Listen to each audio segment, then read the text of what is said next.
السلام عليكم ورحمة الله وبركاته. أهلا بكم يا حبايبي في قناتي الجديدة. إن شاء الله بإذن الله هنعمل مع بعض وصفات جميلة، هنعمل مع بعض روتين، هنشوف ازاي ممكن نمشي بيتنا بأقل الميزانيات وكل حاجة تخص البيت المصري إن شاء الله بإذن الله. تابعوني علشان إن شاء الله بإذن الله يوصل لكم كل جديد. أنا النهاردة نزلت السوق، جبت حاجات. هعمل ان شاء الله باذن الله مكرونه بالفراخ. انا عارفه ان الناس كتير بتعملها وانتم ما شاء الله كلكم يعني الله اكبر عليكم يعني ما شاء الله. بس انا هعملها بطريقتي وان شاء الله لو عجبت حد يعملها بنفس الطريقه وان شاء الله باذن الله تعجب. يلا بينا ندخل على الوصفه ونشوف هنعمل ايه. نفطر بس الاول طبعا.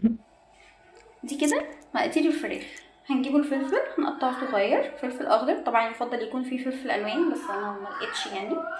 والطماطم هنقطعها صغير برضو، بصل مبشور، هنجيب كاري، ريحان، بابريكا مدخنه او عاديه. انا بحب المدخنه شويه اكتر يعني، بس لو مدخنه بنجيب كميه قليله لكن لو عاديه بنزود شويه. وفلفل اسمر طبعا ملح، وعندنا معلقتين صلصه، وعندنا فراخ مفرومه. ممكن تقطعوها قطع صغيره عادي، مش لازم تبقى مفرومه يعني، بس انا بحبها مفرومه عشان تبقى شبه البشاميل كده. تمام، يلا بينا كده نشوفوا هنعمل ازاي الفراخ. يعني احنا هنمشي مع بعض خطوه خطوه كده، ماشي؟ يلا بينا. دلوقتي انا عندي طاسه على النار اهي حطيتها، هحط عليها معلقه زيت. انا ما بحبش الدهون كتير يعني، انتوا هتتعودوا معايا انه انا الدهون قليله جدا في الاكل، ما بحبش الدهون كتير.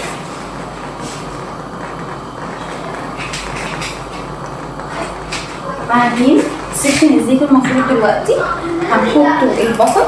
انا لو بعمل بشاميل باللحمه فالبصل بحطه بعد اللحمه عشان اللحمه تنزل دهون، انا ما بقدرش دهون اكتر. لكن انا دلوقتي بعمل فراخ، فالفراخ عشان تكون زي اللحمه يعني اللحمه دهونها اكتر. تمام، هنقلب شويه البصل، انا مش هخليه يصفر ولا اي حاجه خالص، انا هقلبه شويه كده. تمام اهو.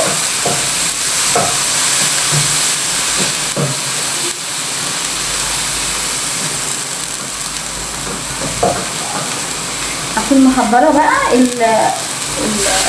الفراخ بتاعتي، يعني بحب احط الفراخ تاخد لون قبل الخضار، لان الخضار لما هيتحط هينزل ميته، فالفراخ لما هتتحط مش هتبقى جوسي كده وحلوه، فاهماني؟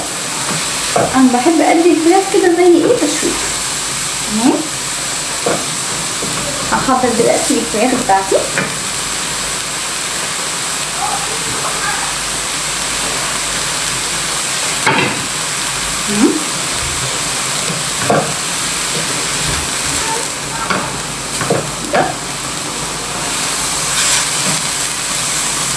اهو شايفين اللون اللي هي اخداه دلوقتي، لونها ايه؟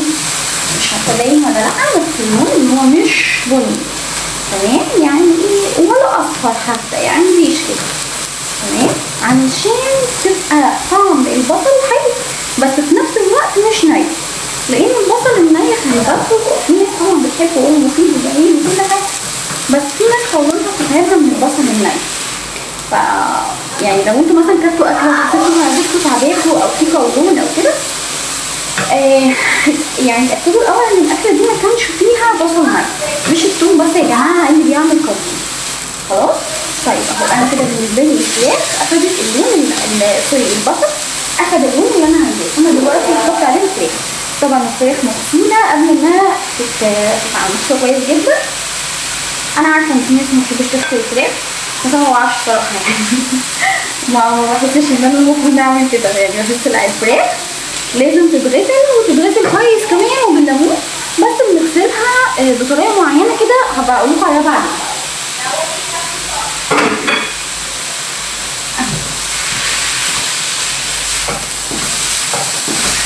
شايفين الفراخ اول ما اتحطت ازاي اخدت لون؟ انا لو كنت حطيت الخضار الاول الفراخ ما كانتش هتاخد لون ولا هتتشوح بالطريقه دي. خلاص، انا دلوقتي بقى كل اللي مطلوب مني ان انا اقعد اقلب في الفراخ لحد لما كلها تبقى واخده لون، وكمان تتمزج كويس جدا مع بعض. فطول ما انا بقلب بقطع، لان الفراخ المفرومه بتكون ماسكه في بطنها شويه خلي بالكم من الموضوع ده. بصوا ادي الفراخ بتاعتي اهي اهي.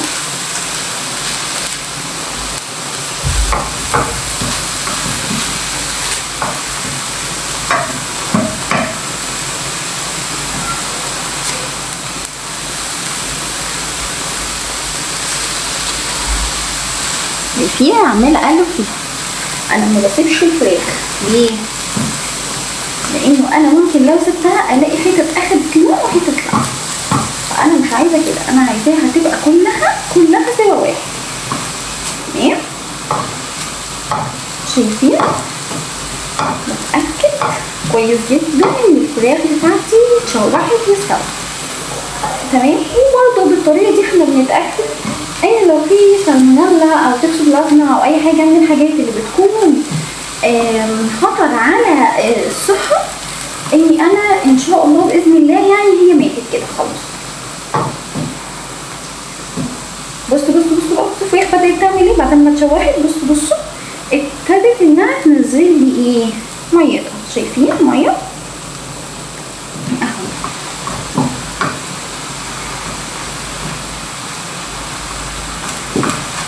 كده الطريقه دي شايفين؟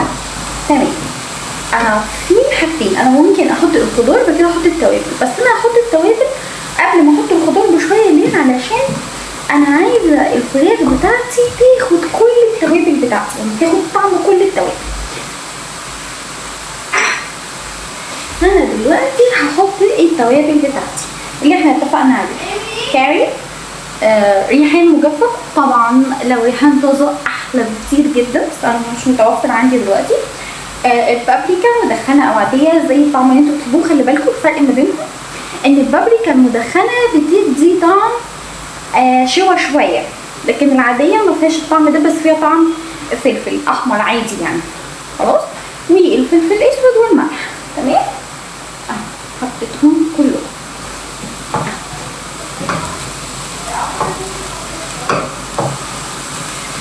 اول ما حطيت التوابل عايزه اقول لكم الريحه اتغيرت خالص، بقت تحفه. يا ريتني اعرف اشربها.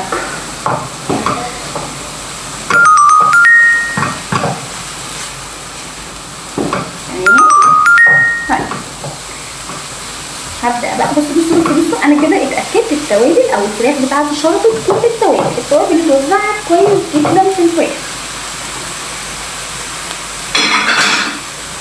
هبدا بقى احط الخضار بتاعي.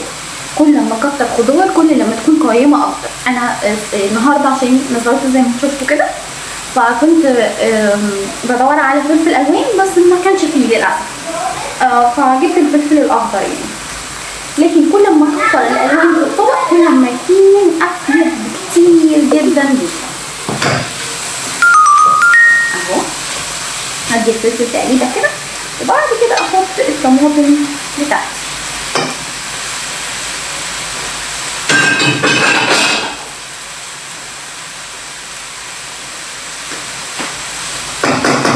اهو الريحه فظيعه. كل ما بتزودوا حاجه كل لما الريحه بتتغير. شايفين عامله ازاي؟ طبعا الالوان لو كانت اكتر هتبقى غنيه اكتر. على فكره انتوا ممكن تحطوا حاجات كتير، ممكن تحطوا جزر مبشور تحفه بيديها تسكيره حلوه جدا جدا. ممكن تحطوا كوسه مبشوره، الاولاد مش هيحسوا بيها خالص. اي خضار ممكن تحطوه في الاكله دي تطلع حلوه جدا وجميله جدا. انا باكد ان دي مش نجريسكو هنعملها لكم مره ثانيه ان شاء الله. نجريسكو ما بتعملش كده خالص. دي مكرونه بشاميل بس اخف شويه من الفراخ بدل اللحمه يعني. وبعد كده هبدا احط معلقتين الصلصه بتوعي. عادي مش عايزه نحط صلصه ممكن نحط طماطم مبشوره، هتبقى حلوه جدا برضو يعني. ايه زي ما يريحنا. خلاص. فيها تقليبه صغيره.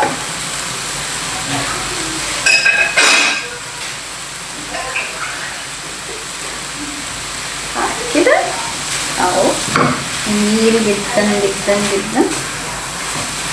بصوا بقى هقول لكم على حاجه. انا طبعا عايزاها جوسي بس في نفس الوقت انا عايزه الطماطم تنزل لي ميتها. الطماطم هتحتاج حاجه تساعدها انها تنزل الميه. طيب هنعمل ايه في الموضوع ده؟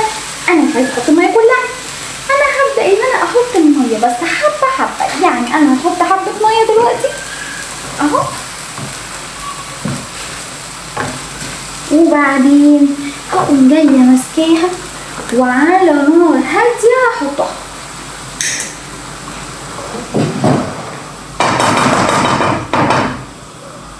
وهغطيها بقى واسيبها مع نفسها اهو بالطريقه دي. تمام. طيب انا بقى الوقت ده هبقى واقفه فاضيه؟ لا طبعا. هعمل ايه؟ هعمل البشاميل. طيب انا هقول لكم على البشاميل. انا عندي اللبن ده كيلو من اللبن، وانا البشاميل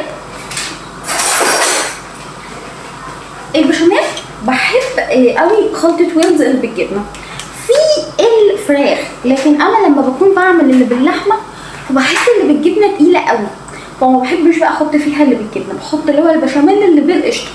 طبعا ويلز معانا مش مقاطعه ولا حاجه يعني الحمد لله، وتحفه جدا ومش هتحتاجي تحطي حاجه يعني. بصوا احنا هنحطوه اهو، بس نراعي ان احنا نحطه واللبن لسه مش سخن. فانا حطيته كده، هقلب زي ما قلت لكم قبل كده. انا ما بحبش الدهون كتير في الاكل، واللبن اساسا فيه دهون لان ده لبن بلدي. انا البشاميل والحاجات دي بعملها بلبن بلدي. فهحط بس معلقه زبده، معلقه كبيره زبده عشان تسيح معاها بس وتديني طعم البشاميل. هي بقى فيها بهاراتها وفيها كل حاجه، انا كل اللي هحطه لها فلفل اسمر.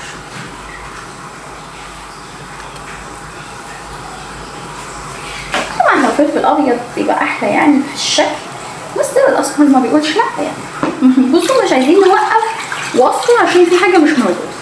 طول ما انت بتسمي الله قبل كل حاجه، بتسمي الله وبتعملي الحاجه نيتك خير ان انت تعمليها لاولادك عشان تفرحيهم وكده، فدي بتفرق جدا يعني، تخلي الحاجه بجد تطلع سبحان الله حلوه جدا. خلاص انا ايدي البشاميل اهو، بصوا شايفين اكبر دليل ان اللبن ما كانش سخن ان الزبده ما ساحتش بسهوله. ما ننساش الخطوه دي مهمه جدا، تنجح معايا البشاميل قوي، ان انا اللبن يبقى ساقع والدقيق او الحاجه اللي انا هحطها تبقى سخنه. طبعا انا ممكن اعمل البشاميل ني في ني، الطريقه دي اسمها ني في ني. في طريقه ثانيه بقى ان انا احمر الدقيق، حلوه جدا بس مش بفضلها في الصيف صراحه، بحسها تقيله قوي قوي قوي، بس بيبقى لها طعم مميز يعني برضه ايه، مش عايزين ايه نتخسى حقها يعني. دلوقتي ادي البشاميل على النار، وادي الفراخ بتاعتي على النار، وكمان المكرونه بتاعتي انا سلقاها قبل اي حاجه.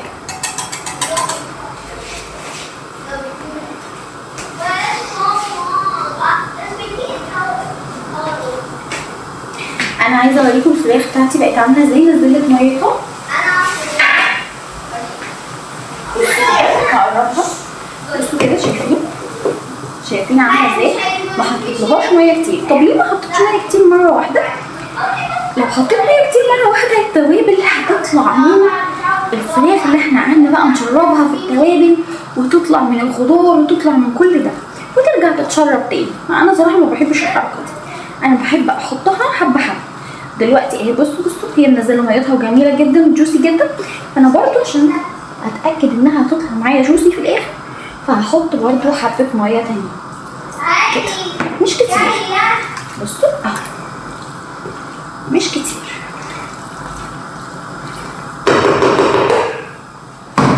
وهغطيها تاني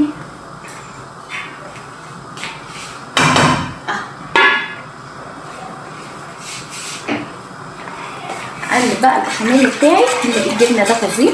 طبعا عندنا جبنه كيري نحط عليها جبنه كيري، بس خلي بالك كل حاجه بتحطوها بتزود دسامه البشاميل. يعني مثلا انا عايز احط قشطه حلوه جدا بس هتبقى دسمه اكتر، فهو على حسب انتوا بتحبوا ايه. انا بالنسبه لي الدسامه الفتره دي كمان ما بحبش الحاجه دسمه قوي. نقعد نقلب في البشاميل لحد لما ايه، لما يتقل. كده المكرونه بتاعتي خلاص طلعت اهي سخنه جدا بس احنا بنحبها سخنه صراحه عشان بتبقى جوسي. نقطع.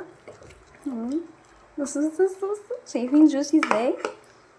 تحفه طبعا. انا عايزه بس اقطع حته اوريكم هي قد ايه جوسي وجميله. طبعا لو انتم من مدرسه ان المكرونه تمسك نفسها وتبقى خلطه على بعضها هتقعدوا تستنوا عليها شويه، اما هتبرد هتبقى ماسكه نفسها يعني. هبقى اصورها لكم برضو ما تبرد، لكن احنا بنحبها كده ما بنحبهاش ماسكه نفسها. شايفين؟ واو. شايفين كل حته ازاي متغرقه بالصوص بصوا معايا، بصوا شايفين جوسي جدا جدا جدا، كلها جوسيس وفراخ وخلطه. مش كده بقول لكم اي حاجه ممكن تحطوها للاطفال هنا مش هيحسوا بيها خالص صدقوني، يعني جربوا كده مش هيحسوا بيها. الجزر هيبقى فيها تحفه بس انا ما كانش عندي جزر. الكوسه لو بشرتوها هتبقى حلوه جدا جدا، بس خلي بالكم ان الكوسه هتنزل ميتها. بعملها لكم مره تانية تبقى فيها كوسه ان شاء الله. يلا بصوا انا وعدتكم اوريها لكم كمان 10 دقايق. بصوا بقى يعني عدى تقريبا 10 دقايق ربع ساعه، يعني هي سخنه لسه سخنه. بصوا بقى هتطلع ازاي الخرطه بخرطتها. شايفين جميله ازاي وجوسي ازاي من جوه، تحفه. في تركايه بس في السوا ان انتوا ما تخلوهاش تاخد وش على طول، انتوا هتسيبوها على في الفرن يعني حوالي 10 دقايق ربع ساعه بالكتير. هتكون لسه ما احمرتش طبعا، هتدفوا وتولعوا من فوق، او لو الفرن بتاعكم ينفع الاتنين من فوق ومن تحت فانتوا هتولعوا من فوق ومن تحت وانتوا بتسووا. بس كده ما تخلوهاش تاخد السوا كله من تحت ولحد لما تحمر بقى في الفرن وبتاع، مش هتطلع جوسي كده. تمام. يلا اشوفكم ان شاء الله في وصفه جديده وفيديو جديد. متنسوش اللايك والشير والسبسكرايب، ولو عجبكم اول فيديو ليا ان شاء الله شجعوني بقى عشان اعمل لكم فيديوهات اكتر. مع السلامه يا حبايبي، باي باي.